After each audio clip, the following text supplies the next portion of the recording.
Hi everyone, welcome back. For the next 2 days, we're going to dive into that summer passion project. We discussed a little of it yesterday on Monday for day 1. However, we want you to further explore these interests that you have. So again, for the next 2 days, Tuesday, July 7th and July 8th, this will be dedicated to a lot of passion project work. Come take a look at what we're going to do.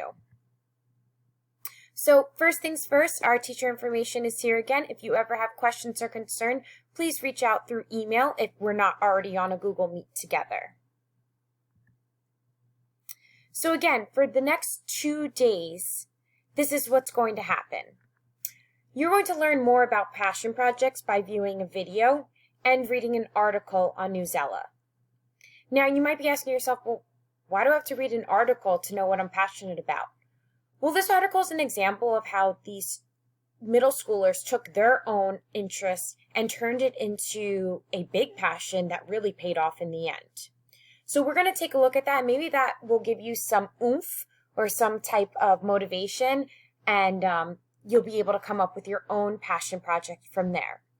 Again, this is an optional project, but we really encourage you to get started on it. It's just a great way to explore an interest of yours in a way that you haven't already. So for today and tomorrow, this is what's going to be the rundown. First, you're going to view the Summer Passion Project video on the next slide. This is presented by Miss Emily. She is the teen librarian at Maplewood Memorial Public Library. She does just a great job of giving an overview of the Passion Project, and also she gives some helpful advice that you could reach out to her if you need another resource. Of course, Miss O'Sullivan and myself, Miss Harris, are here to help you all throughout these next 14 or so days, and of course, even after when the program is over, you can always reach out to us through email. So that's the first thing on your to-do list. The second thing that we want you to do is that you're going to view the ScreenCast, which is what you're viewing right now, but for the mini lesson that's then going to go into the Newsela article.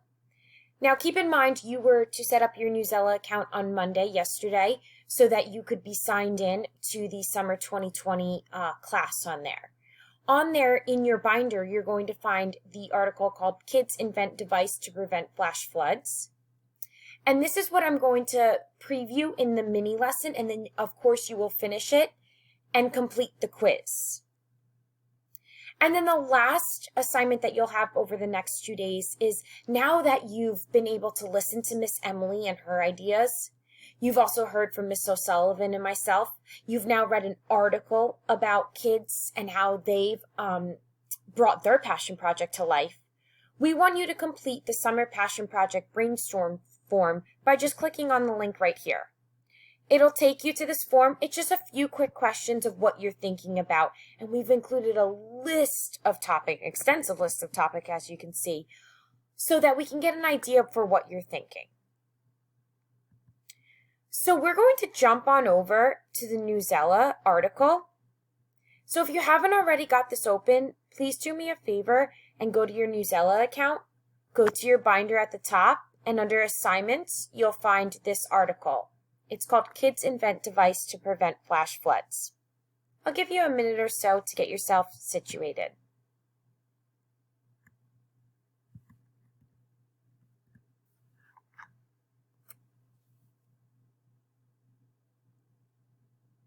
So it's really important when reading nonfiction that you read with a purpose in mind. Today's purpose is to start to notice what is repeating in this article, and it's actually really evident, really apparent of what's going to repeat.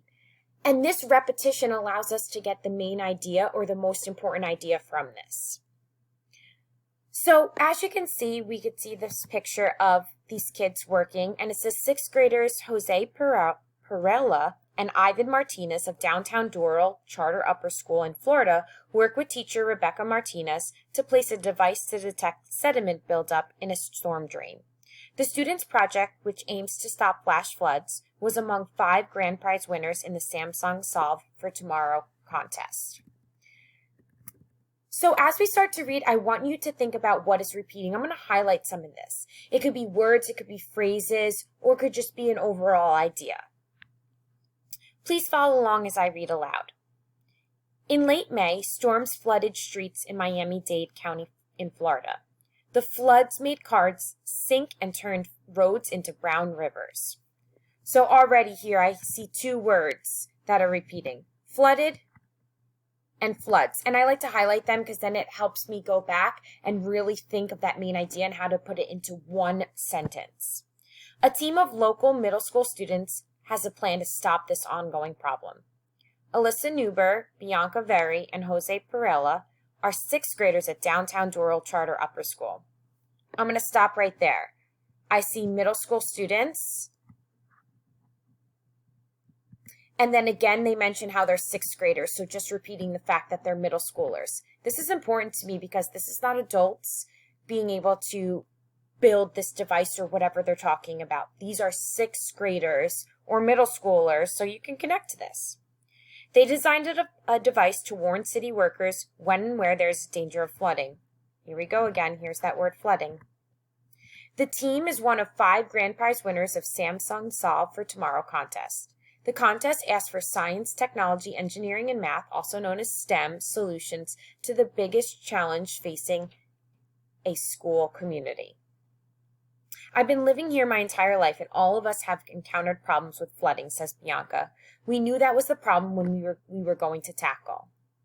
So again, we have the word flooding, but they're not just talking about something that is an everyday issue for all of us. They're talking about something that's really affecting not only their community, but our world in general. So to me, I'm seeing the word challenge because that's talking about a problem, which then repeats down here. And then I do want to highlight the word community. Even though it's only repeated or it's only said right here, we're really getting the point of it because they talk about in Miami-Dade County, so we know that's their community as well. So I just want to read one more part for you.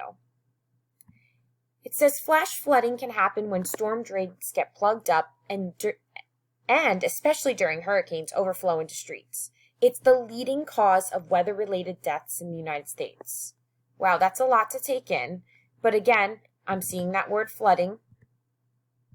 And they're even giving us the definition of how this is happening when storm drains get plugged up, especially during hurricanes, overflow into streets.